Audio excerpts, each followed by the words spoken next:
మనిషిని నిలబడి ఏదో మంచిగా అయ్యో చెప్తా ఉంటాడు. ఆ కార్యం ఏముంటుందిగా బూడిద. మన నిద్రమందు కన్నుల్లో ఆ బస్సు కాలిపోతే బూడిద దొరుకుతున్నారు. ఒకరు ఫోన్ తీసి చెప్పినాడు, ఈ బూడిదలు అనేకమైన ప్రాణాలు తెచ్చుకున్నాయి. ఈ బూడిదలో బూడిద ఉంది, ఆ కుక్కల నుంచి దొరుకుతా ఉందంట. ఈ బూడిదలో ఎంతో మంది తమ శరీరాల్లో బూడిద అయిపోయినాయి. ఆ ప్రేమ దేవుని బిడ్డలారా, మనము దేవుని కొరకు ప్రయాసపడాలి. వినయ ప్రయుక్తులు కలిగి దేవునికి ప్రీతికరమైన సేవ, దేవునికి ఇష్టమైనటువంటి సేవ. మన యాంగిల్లో మన ఇష్టం వచ్చినట్టుగా మనం చేసేది కాదు.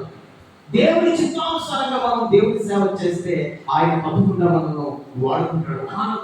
ఆయన వాడుకుంటాడు.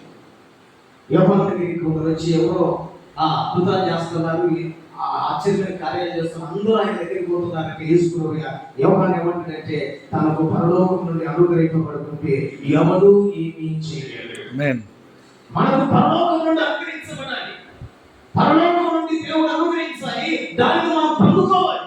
దాన్ని పొందుకొని వినయ భక్తులతో దేవుని సేవ మనం చేయాలి.